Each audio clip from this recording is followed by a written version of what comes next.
नमस्कार, स्वागत आहे आपले मॅक्स मंथन डेली न्यूज चॅनलमध्ये।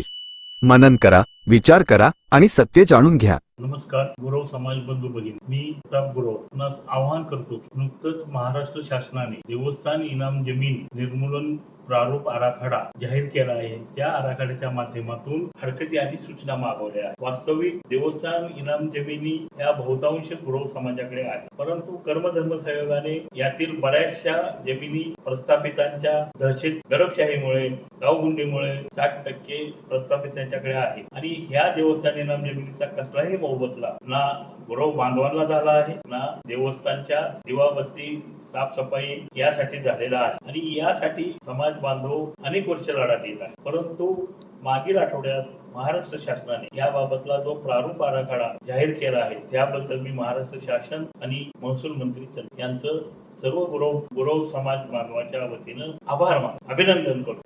बांधवांनो, 5 जून पर्यंत आपल्याला हरकती आणि सूचना द्यायच्या आहेत समाजाच्या वतीनं, प्रत्येक व्यक्तिगत पातळीवर। परंतु महसूल कायदा इतका किचकट असतो, त्याचे प्रत्येक नियम वेगवेगळे असतात। त्या नियमाला अनुसरून कायदेशीर बाबी गृहीत धरून आपल्याला उत्तर देणं गरजेचं। परंतु या बाबत प्रत्येक जण आपापल्या परीने उत्तर देत आहे। पण हा आता महाराष्ट्र शासनाने स्वतः जाहीर केल्यामुळं हा देवस्थान इनाम जमीन हा गुरव समाजासाठी ऐरणीचा प्रश्न असून जीवन मरणाचा प्रश्न आहे आणि गुरव समाजाच्या अस्मितेचा प्रश्न निर्माण झाला आहे, अस्तित्वाचा प्रश्न निर्माण झाला आहे। म्हणून मी मागील आठवड्यात बऱ्याच गुरव बांधवांशी बोलणी केलेली आहे त्याबाबत की याबाबत जो यातील कायदे तज्ञ असेल त्याच्याकडून हे मसुदा सूचना आणि हरकती आपल्याला तयार करून घेतल्या पाहिजे, जेणेकरून आपला अधिकार शेवटपर्यंत कसा राहील याची नोंद त्या कायद्याच्या मसुद्याच्या अंतर्गत राहील। माझे जवळचे 2 मित्र आहेत, त्यांनी निवृत्त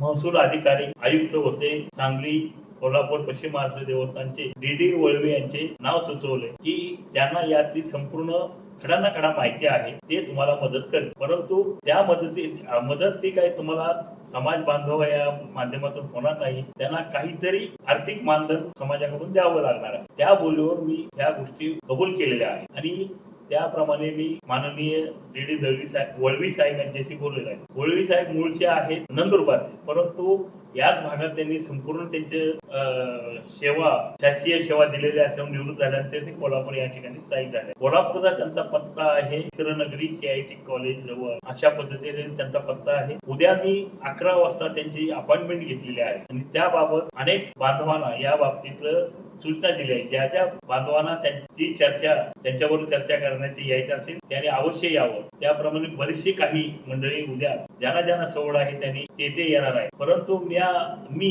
असे आवाहन करतो की ज्यांना आणखी कोणाला यायचं असेल त्यांनी या चर्चेत सहभागी होण्यासाठी यावं। त्यातून चांगला एक संदेश समाजाला जाईल, पारदर्शक व्यवहार होईल आणि या वळवी साहेब माननीय वळवी साहेबांच्या मी अशा त्यांच्याकडे मागणी केली आहे, साहेब तुम्ही मसुदा तर योग्य दिला पाहिजे। त्याचप्रमाणे मसुदा दिल्यानंतर त्या मसुद्याच्या सूचना हरकतीवर जर महाराष्ट्र शासनाने काही आमच्याशी आम्हाला चर्चा करायला बोलवलं तर त्याला त्याच पद्धतीने उत्तर देण्यासाठी तुम्ही आमच्या शिष्टमंडळात यावं अशी मी त्यांना विनंती केली। तीही विनंती मान्य केली आहे। या आतापर्यंतच्या ह्या अशा घडामोडी झाल्या आहेत। मी व्हॉट्सअप माध्यमातून अनेक मेसेज पाठवलेले आहेत, अनेक बांधवांनी त्याबाबत आपला होकार कळवलेला आहे। आता उद्या मी गेल्यानंतर वळवी साहेबांचं काय मानधन आहे, जे काय आपले 10, 12, 15, 20 लोक त्या ठिकाणी येतील त्या लोकांच्या समोर हा सगळा पारदर्शक व्यवहार होईल। मी सर्वांना आवाहन करतो की हे एकट्या प्रताप गुरवचं किंवा अन्य 5-6 लोकांचं काम नसून हा सगळा समाजाचा डोलारा आपल्याला